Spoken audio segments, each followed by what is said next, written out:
ada 260 juta penduduk Indonesia.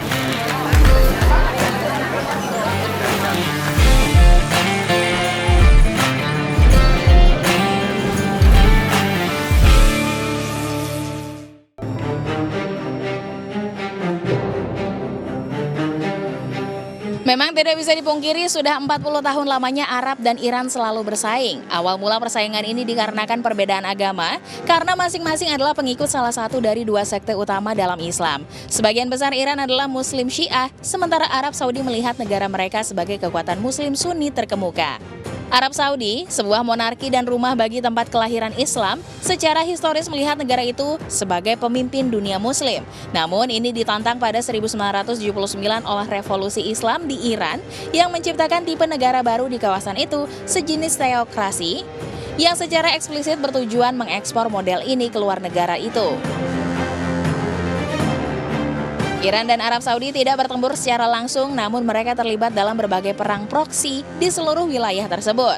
Raja Salman menyebutkan Timur Tengah telah dipengaruhi oleh tantangan politik dan keamanan utama. Ia menyalahkan Iran atas banyak ketidakstabilan di daerah itu dan juga menuduh kelompok Hizbullah yang didukung Iran di Lebanon menyebarkan kekacauan politik yang pada akhirnya disalahkan atas ledakan dahsyat di pelabuhan Beirut bulan Agustus lalu. Namun kali ini Arab meminta kepada seluruh negara untuk bersatu dan menghadang Iran agar tidak melakukan eksploitasi nuklir. Karena pada tahun 2015, Iran sudah membuat kesepakatan kepada negara besar tentang nuklir tersebut. Pada sidang virtual PBB 23 September 2020, Raja Salman menuturkan Arab Saudi memiliki tujuan untuk menjalin persahabatan dengan Iran selama beberapa dasawarsa terakhir, tapi Iran diduga telah meningkatkan kegiatan ekspansionis dan membangun jaringan teror di seluruh Timur Tengah. Iran juga disebut menyebar kekacauan, ekstremisme, dan sektarianisme.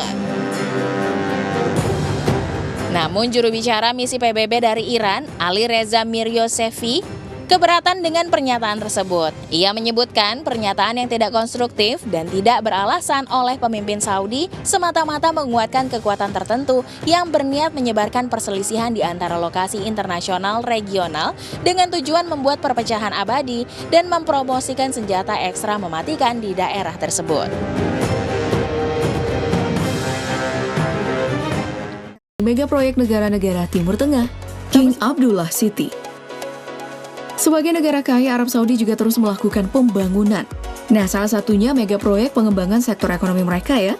King Abdullah City ini nih, mega proyek dengan budget 4,7 triliun rupiah. Kota yang bakal bertempat di sekitar Laut Merah ini akan menjadi trendsetter baru dunia ekonomi dengan memanfaatkan Laut Merah sebagai jalur kapal tersibuk. Kota ini bakal memiliki salah satu pelabuhan tersibuk di dunia. Setidaknya, ada 4 hal yang akan menjadi konsen utama untuk pembangunan proyek ini. King Abdullah Port, Industrial Valley, Coastal Communities, dan Hedges Gates. Proyek yang direncanakan bakal selesai di tahun 2030 ini bakal menjadi salah satu penopang utama ekonomi Arab Saudi nantinya. Bandara King Abdul Aziz. Bandara yang satu ini sudah lama nih jadi salah satu bandara paling sibuk di dunia. Bandara ini menjadi satu-satunya bandara tempat para jamaah umroh dan haji untuk datang dan pergi. Makanya tuh gak heran kalau bandara ini megah banget. Tapi pemerintah Arab Saudi sepertinya belum puas dengan pencapaian bandara ini. Makanya bandara ini kembali menjalani pembangunan yang bakal menelan anggaran sebanyak 101 triliun rupiah. Rencananya bandara ini bakal meningkatkan kapasitas bandara yang tadinya cuma untuk 40 juta orang menjadi 80 juta. Bahkan bandara ini bakal punya menara pengawas tertinggi di dunia. Dan masih banyak lagi deh fasilitas mewah lainnya. Neo Mustaqbal. Yang satu ini merupakan proyek kota metropolis baru dari Arab Saudi yaitu Neo Mustaqbal. Lahan gurun seluas 25.000 km ini nantinya bakal disulap oleh pemerintah Arab Saudi menjadi kota metropolis yang sangat maju. Bahkan, suplai energi dari kota ini bakal didapatkan dari energi sinar matahari dan angin doang. Pokoknya ya, kota ini bakal membawa konsep kota hijau yang modern dan pastinya bakal menjadi kota wisata andalan baru di Timur Tengah. Mega proyek yang satu ini sudah dimulai pada tahun ini dan rencananya tahap pertama dari NEOM ini akan selesai di tahun 2025 mendatang. Untuk biaya sendiri, kota metropolis ini bakal menelan sekitar 6.999 triliun rupiah. Wow, banyak banget ya. Dan pembangunan Masjidil Haram. Sebagai tempat yang disakralkan, Masjidil Haram pun tak luput menjadi mega proyek Arab Saudi. Rencananya pihak Arab Saudi bakal melakukan pembangunan besar-besaran untuk tempat sakral umat muslim ini. Gak main-main, proyek ini diperkirakan bakal menelan biaya sekitar 141 triliun rupiah. Rencananya dengan proyek pembangunan ini, Masjidil Haram yang tadinya cuma bisa menampung 900.000 doang, bakal berkapasitas 2,5 juta jamaah.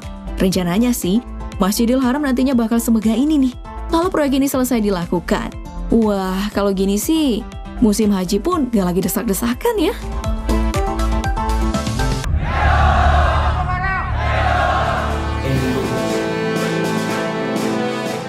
Menjadi merdeka merupakan cita-cita terbesar bangsa Indonesia. Maka tidak heran jika semua pribumi saling bahu-membahu untuk memperjuangkannya. Selama Perang Kemerdekaan di tahun 1945 hingga 1949 pun, banyak para pejuang yang terlibat, baik itu para bumi putra maupun mereka yang memiliki rasa kepada Indonesia.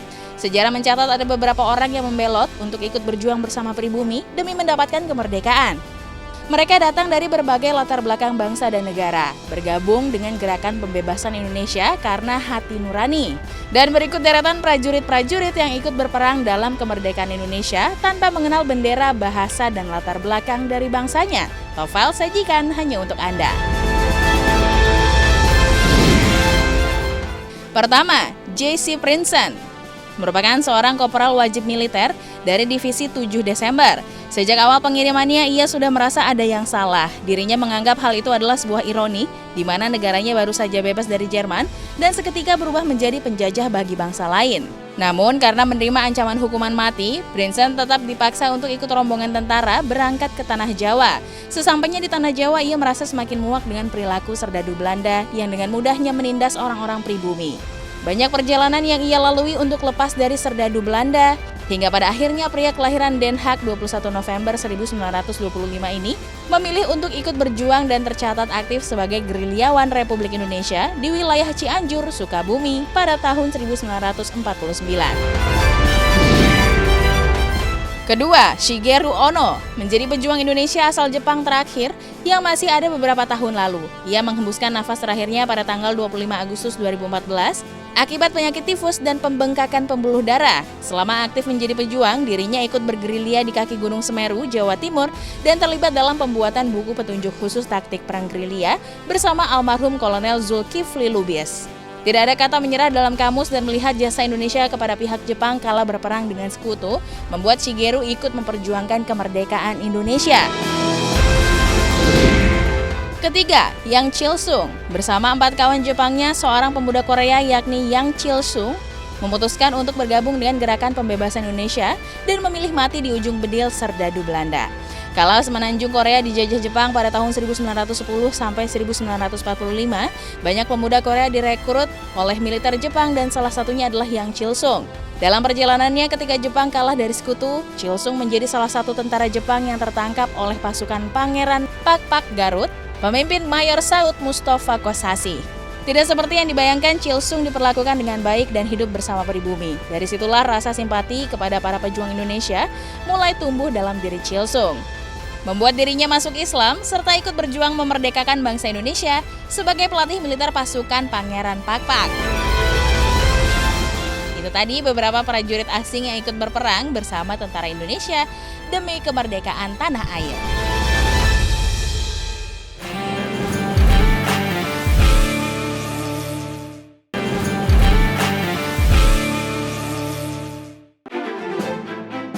Di momen Hari Kemerdekaan Indonesia 17 Agustus ini, mari coba kita mengingat kembali apakah kamu pernah mendengar atau membaca artikel, baik itu di internet atau di buku pelajaran sekolah, mengenai sejarah bangsa Indonesia yang dijajah selama 350 tahun oleh Belanda. Selama ini keyakinan ini pun masih tumbuh di tengah-tengah masyarakat. Namun benarkah demikian? Dan sejak kapan kepercayaan ini tumbuh subur di kalangan masyarakat? Pertanyaan yang masih kerap muncul di beberapa kalangan masyarakat Indonesia mengenai penjajahan Belanda di tanah air selama 350 tahun masih berseliweran. Tapi benarkah kita bertanya, apakah hal tersebut benar adanya? Atau jangan-jangan hal tersebut hanya mitos belaka, lantaran kita tidak pernah mempertanyakan atau bahkan menguji kebenarannya? Sejauh ini pernyataan bahwa Belanda menjajah Indonesia selama 350 tahun itu sebagian didasarkan pada keberhasilan VOC menduduki Batavia tahun 1619 silam. Itu pun juga dihitung mundur sampai Indonesia mendeklarasikan kemerdekaan tahun 1945, tidak sampai 350 tahun. Selain itu, VOC bukanlah Belanda dari sisi pemerintah kerajaannya, melainkan perkumpulan dagang. Fakta berikutnya, Batavia yang diduduki VOC kala itu tentu belum sebesar wilayah Jakarta sekarang ini. Bahkan hanya sekitaran kota lama yang ada di Jakarta Utara saat ini. Keberadaan VOC pun tidak bertahan lama di Nusantara. Pada tahun 1799, VOC dibubarkan akibat korupsi yang parah.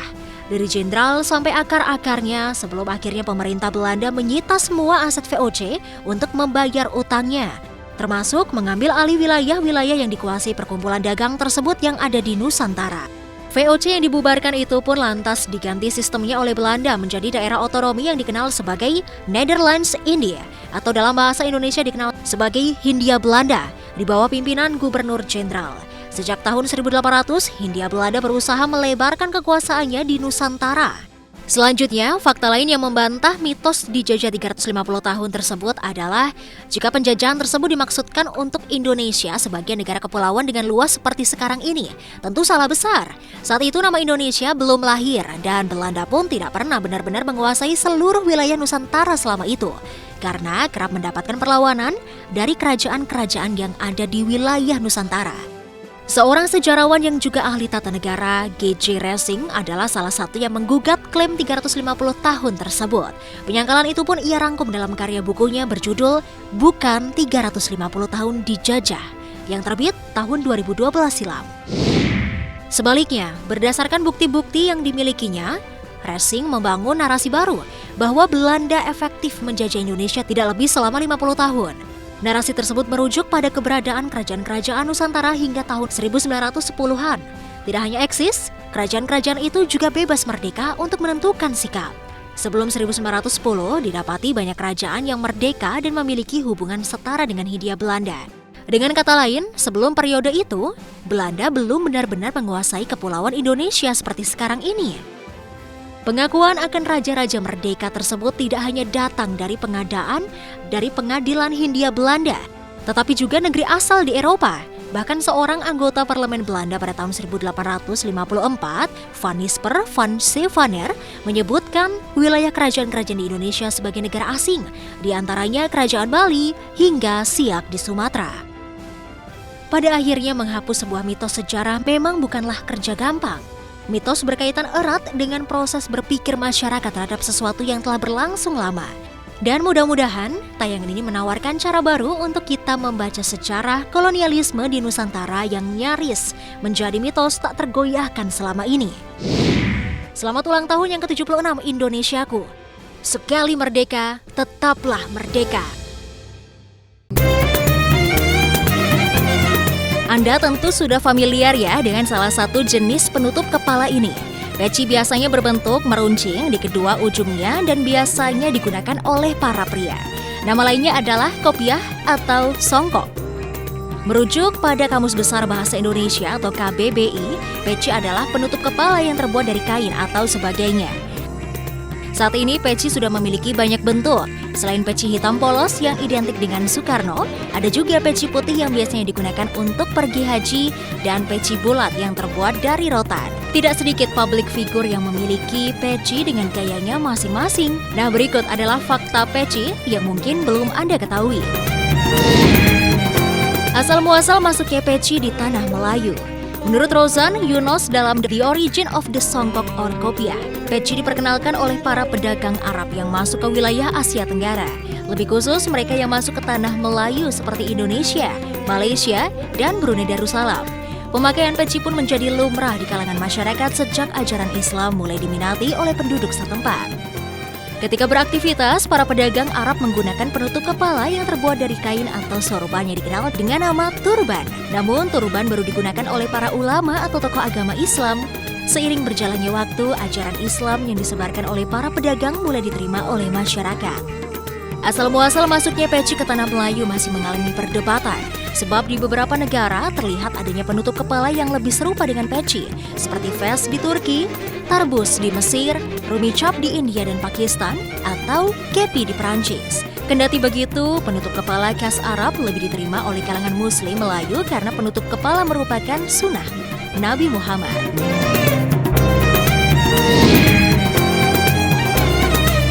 Dulu, peci dapat ditukar dengan rempah karena dinilai berharga. Peci sudah terkenal di Indonesia sejak abad ke-15. Peci terkenal di Giri, salah satu pusat penyebaran Islam di Jawa. Kala itu, Raja Ternate Zainal Abidin sempat belajar agama di Madrasah Giri. Sekembalinya ke kampung halaman, dia membawa peci sebagai buah tangan. Saking berharganya peci, penutup kepala tersebut bisa ditukar dengan rempah-rempah seperti cengkih. Memasuki era kolonial, Belanda sempat ingin mengubah gaya berpakaian kaum lelaki di Jawa. Berbagai pakaian yang saat itu terkenal di Barat mulai ditawarkan kepada penduduk Jawa. Alhasil, pria Jawa yang dekat dengan orang Belanda mulai meniru gaya berpakaian Barat. Menariknya adalah belangkon atau peci tak pernah lepas dari kepala mereka, meski gaya pakaian mereka berubah. Peci hitam sebagai identitas nasional. Titik balik peci sebagai identitas bangsa diyakini tak lepas dari peranan Presiden Republik Indonesia pertama, Soekarno. Kala itu Juni 1921 di Surabaya, Soekarno mengikuti rapat Jong Jawa. Soekarno melihat rekan-rekannya yang berdebat dengan berbagai lagak tanpa penutup kepala. Mereka ingin tampil layaknya orang Barat, tapi tidak sedikit kaum intelijensia yang membenci pakaian daerah seperti belangkon dan sarung. Pakaian tersebut seolah menandakan kaum kelas bawah. Soekarno muda berhasil merebut perhatian rekan-rekannya bahwa Indonesia memerlukan simbol dari kepribadian Indonesia. Peci dianggap memiliki sifat khas yang mirip yang dipakai oleh para buruh bangsa Melayu. Itulah kali pertama Soekarno mengenakan peci di hadapan publik. Keesokan harinya, Bapak Proklamator bangsa itu dikenal sebagai tokoh yang memadukan antara peci dengan jas. Namun sejarah mencatat sebenarnya bukan Soekarno tokoh intelektual pertama yang mengenakan peci. Sebagai tokoh nasionalis, Soekarno berhasil menyebarkan citra peci sebagai identitas bangsa. Kini peci dipakai pada acara resmi kenegaraan, dan peci bukan lagi penanda bahwa penggunanya adalah seorang muslim. Lebih dari itu, kini peci telah menjadi busana formal. Nah pemirsa, itulah fakta menarik tentang peci.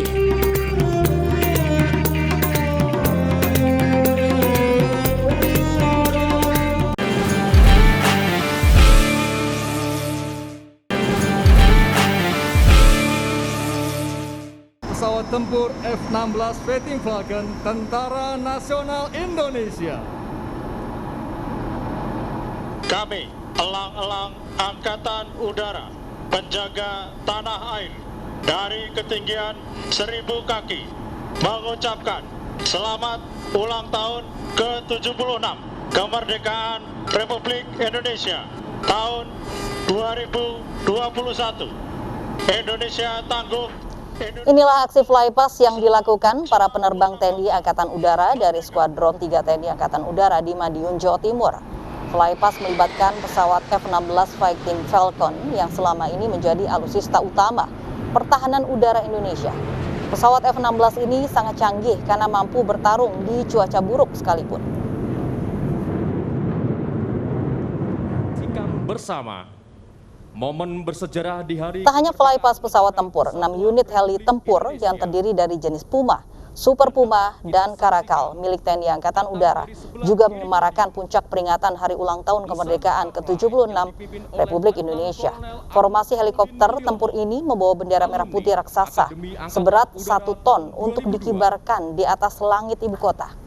Helikopter ini juga melintas di Rumah Sakit Darurat COVID-19 Wisma Atlet Kemayoran sebagai upaya mendukung para tenaga kesehatan serta kesembuhan masyarakat melaksanakan isolasi COVID-19. Keseluruhan rangkaian formasi helikopter ini merupakan bukti nyata sinergitas Tentara Nasional Indonesia.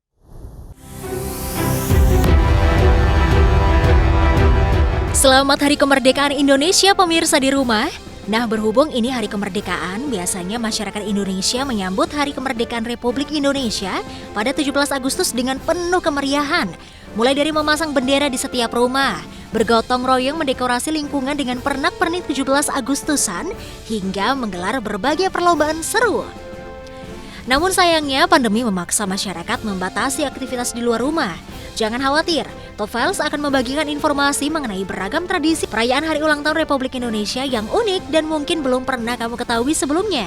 Berikut ini beragam tradisi unik perayaan Hari Ulang Tahun Republik Indonesia di berbagai wilayah Indonesia versi Top Fans. Perahu Jong di Kepulauan Riau. Di Kepulauan Riau terdapat tradisi unik dalam menyambut Hari Kemerdekaan Republik Indonesia nih, yaitu Perahu Jong. Perahu Jong merupakan sebuah permainan tradisional yang sangat populer di masyarakat Kepulauan Riau dan sudah dimainkan sejak masa kerajaan Johor Pahang Riau Lingga. Perahu Jong sendiri memiliki bentuk seperti miniatur perahu layar dan mengandalkan tiupan angin kencang dalam permainannya. Terbuat dari kayu pulai dan ada 3 jenis perahu yang diklasifikasi berdasarkan ukuran seperti jong kecil, jong sedang, dan jong besar yang juga kerap dijadikan kategori perlombaan saat menyambut Hari Ulang Tahun Kemerdekaan Republik Indonesia. Perlombaan ini sering ditunggu oleh penduduk setempat karena merupakan tradisi turun-menurunnya warga Kepulauan Riau. Selanjutnya, tradisi Telok Abang di Palembang. Di Palembang juga memiliki tradisi unik nih untuk merayakan Hari Ulang Tahun Republik Indonesia bernama Telok Abang. Dalam bahasa Palembang, Telok Abang berarti telur merah.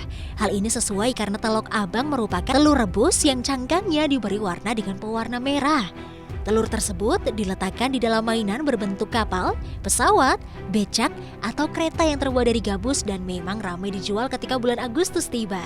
Diketahui tradisi ini awalnya merupakan peringatan untuk ulang tahun Ratu Wilhelmina dari Belanda. Namun setelah kemerdekaan, filosofinya pun berubah. Warna merah melambangkan keberanian dan bagian dalam telur yang berwarna putih bermakna kesucian.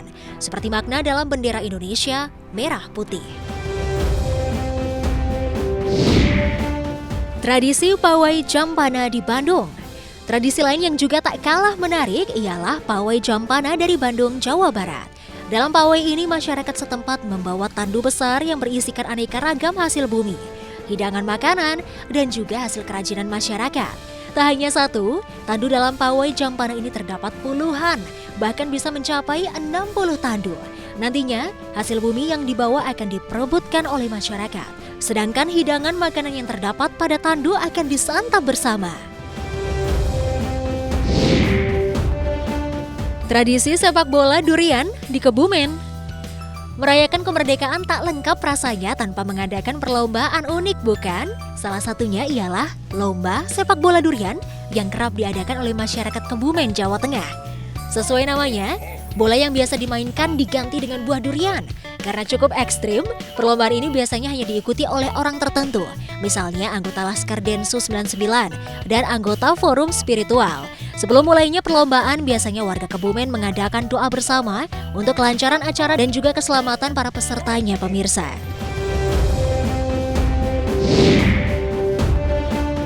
Tradisi lomba dayung perahu naga di Banjarmasin. Kota Banjarmasin juga memiliki satu tradisi yang kerap kali memeriahkan suasana Agustusan, yaitu lomba dayung perahu naga. Tradisi ini sudah dilakukan sejak tahun 1924 dan lomba dayung ini juga rutin dilakukan setiap tahunnya di Sungai Martapura, Kota Banjarmasin.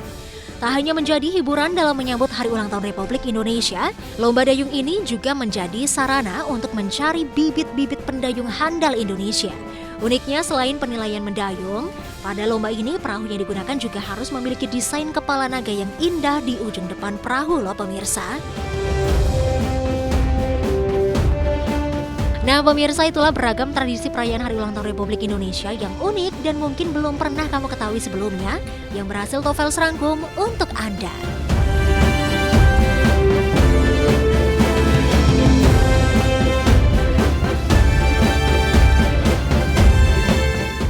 Jika kalian bosan dengan hotel berlapis beton modern, kalian harus merasakan penginapan di hutan teduh ala Tarzan di Rumah Pohon Leo yang merupakan bagian dari kompleks Taman Mekarsari di Cilengsi, Bogor. Di rumah pohon ini kalian bisa merasakan pengalaman seperti tinggal di alam sungguhan.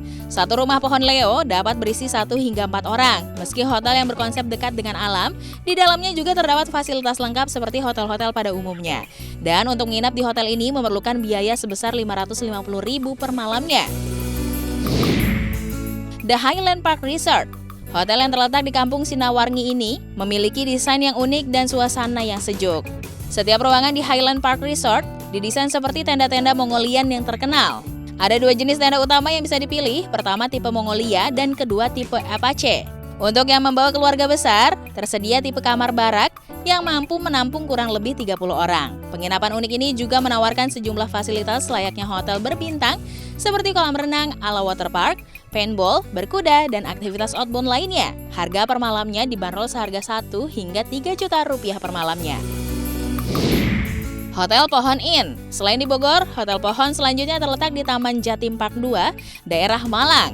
Hotel ini juga dipenuhi dengan satwa liar untuk menjadi sebuah hiburan agar semakin terasa seperti liburan ala hutan di pusat kota. Hotel ini juga memiliki fasilitas unik seperti restoran bertema hutan yang diberi nama Jungle Fast Food. Hotel ini memiliki harga 500 hingga 1 juta rupiah per malamnya.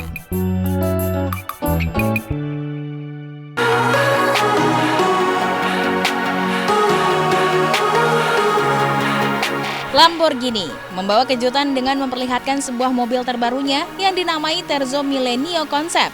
Mobil dengan konsep supercar yang telah dirancang untuk milenium ketiga dan dibuat dengan kemitraan bersama Massachusetts Institute of Technology. Lamborghini Terzo Millennio memiliki powertrain listrik yang canggih, struktur yang sangat ringan, dan eksterior yang sangat aerodinamis.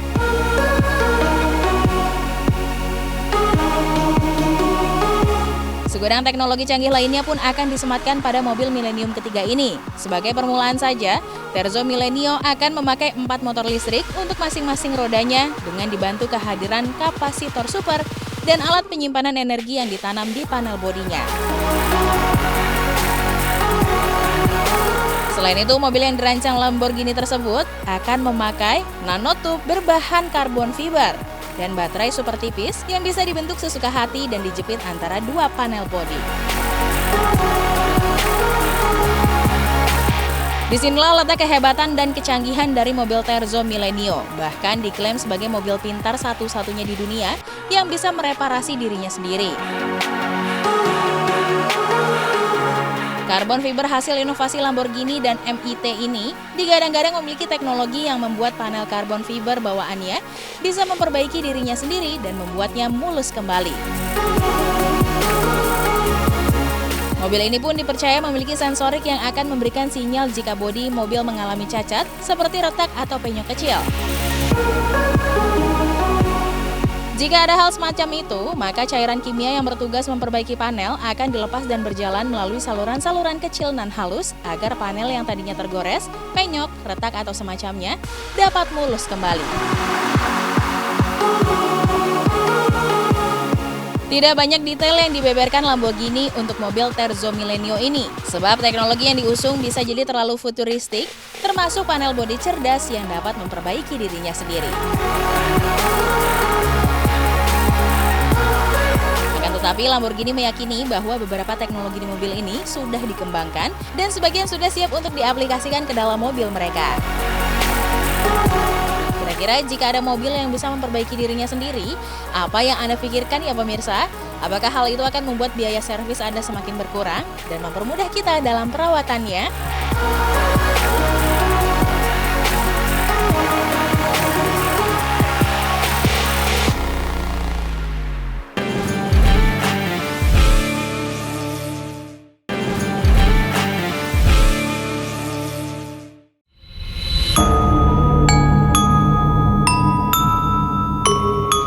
Biasanya sebuah desa identik dengan suasana yang asri, sejuk, dan tenang.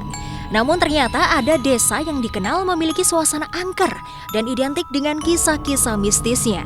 Berikut beberapa desa di Indonesia yang kental dengan cerita-cerita mistis. Desa Alas Ketonggo, Ngawi, Jawa Timur, tempat bertapa Prabu Brawijaya kelima. Salah satu desa di Ngawi, Jawa Timur bernama Alas Ketonggo terbilang masih kental dengan mitos-mitos mistisnya. Bahkan bisa dibilang tempat ini merupakan lokasi yang cukup populer untuk para pemburu misteri. Salah satu hutan yang terkenal di sana banyak menyimpan berbagai cerita mistis yang hingga kini masih tumbuh bersama masyarakatnya. Konon kabarnya di Alas Ketonggo ini banyak yang percaya bahwa terdapat pintu gerbang yang menghubungkan antara alam gaib dan dunia manusia. Tidak hanya itu, kuatnya hawa mistis di sini juga dikaitkan dengan keberadaan kerajaan gaib dengan pintu masuk Watu Gede atau batu besar yang berada di dalam kawasan Alas Ketonggo. Tidak hanya terkenal angker, Alas Ketonggo juga populer sebagai tempat yang bersejarah. Pasalnya lokasi ini juga merupakan lokasi bertapa salah satu penguasa di zaman Kerajaan Majapahit, Prabu Brawijaya kelima. Di sini terdapat kurang lebih 54 lokasi yang kerap dijadikan tempat bertapa. Desa Jungsemi, Kendal, Jawa Tengah. Misteri makam Kemangi yang kerap membuat orang tersesat. Selanjutnya ada Desa Jungsemi di Kendal, Jawa Tengah. Lokasi ini begitu banyak menyimpan cerita-cerita mistis yang melegenda di Jawa Tengah. Salah satu cerita yang sering diperbincangkan oleh penikmat misteri adalah keberadaan deretan makam yang dikenal dengan makam Kemangi dan juga pohon besar yang sudah berusia puluhan tahun yang berada di dekat makam tersebut. Beberapa cerita yang kerap beredar di masyarakat adalah banyak yang tersesat, bahkan ada yang sampai hilang ketika melewati kawasan makam. Masyarakat percaya kejadian tersebut karena orang yang melewati makam tidak berlaku sopan santun, sehingga disesatkan jin. Begitupun dengan keberadaan salah satu pohon besar yang tumbuh di area makam. Konon diceritakan warga, pohon ini sebelumnya pernah tumbang karena tertiup angin saat hujan lebat. Namun keesokannya ketika beberapa warga ingin merapikan pohon tumbang tersebut agar tidak menutup makam, pohon besar ini justru terlihat masih berdiri kokoh. KKN Desa Penari. Lokasi Desa Penari diduga berada di Banyuwangi. Beberapa waktu lalu, jagat dunia maya tanah air sempat diramaikan dengan kisah sekelompok mahasiswa yang sedang melakukan kuliah kerja nyata atau KKN di sebuah desa bernama Desa Penari. Bukan pengalaman menyenangkan yang mereka dapatkan saat melakukan magang, justru sekelompok mahasiswa tersebut mengalami kejadian-kejadian yang menyeramkan. Viralnya cerita KKN Desa Penari di media sosial menimbulkan perdebatan warganet mengenai kebenaran cerita tersebut. Ada yang mempercayai cerita ini hanya fiktif belaka, dan ada juga yang percaya bahwa cerita tersebut benar adanya. Teka-teki mengenai lokasi kejadian cerita KKN di Desa Penari ini pun hingga kini masih menjadi misteri tersendiri yang belum jelas keberadaan tempatnya. Ada beberapa kalangan yang berpendapat lokasi KKN Desa Penari berada di Banyuwangi, tepatnya di sekitar wilayah Rowobayu, Kecamatan Songgon. Di daerah tersebut terdapat sebuah lokasi yang disebut Kampung Hilang. Perkampungan yang sudah lama ditinggalkan warganya ini diduga sebagai lokasi kisah mistis Desa Penari. Desa Siluman, Subang, Jawa Barat. Nama Siluman berasal dari Sungai Cisiluman, terletak di daerah Subang, Jawa Barat. Menurut cerita, nama desa Siluman diberikan ketika seorang sesepuh desa yang menjabat kepala desa pertama waktu itu, Bah Tinggi, secara kebetulan tinggal di sekitar aliran Sungai Cisiluman, hingga akhirnya dijadikan nama desa. Memang tidak ada prasasti atau peninggalan yang bisa dijadikan bukti autentik tentang sejarah desa Siluman. Bahkan sungai kecil yang bernama Cisiluman pun kini tidak jelas lagi letaknya. Namun beberapa cerita penduduk asli dirasa cukup untuk menyimpulkan desa ini punya sejarah panjang. Walaupun bukti sejarah tersebut tidak pernah lagi ditemukan secara kasat mata. Konon cerita mistis yang beredar desa ini adalah wilayah hutan yang digambarkan sebagai kerajaan megah yang dihuni makhluk astral. Namun bagi mereka yang tak memiliki mata batin, mereka hanya bisa melihat area perhutanan yang ditutupi oleh pepohonan tinggi saja. Entah dari mana asal cerita tersebut, yang jelas desa ini merupakan desa yang makmur dengan mayoritas penduduk berprofesi sebagai petani. Desa Sragi, Jawa Timur. Misteri Istana Semar yang dilapisi emas. Berbeda dengan Desa Siluman, Desa Sragi di Ponorogo, Jawa Timur tampaknya sudah banyak dikenal kalangan pecinta misteri. Di desa ini, beberapa kalangan orang percaya jika ada sebuah bangunan yang dulunya tempat singgah Semar. Semar adalah tokoh sakti dalam pewayangan Jawa. Teori yang dianut sebagian masyarakat Ponorogo menyatakan bahwa bangunan yang dinamakan Kelampir Ireng adalah bangunan yang didirikan oleh Semar. Konon seseorang yang memiliki keistimewaan, ia dapat melihat megahnya Istana Semar yang dilapiskan emas murni. Itulah beberapa desa di Indonesia yang kental dengan cerita-cerita mistisnya yang masih melekat hingga kini.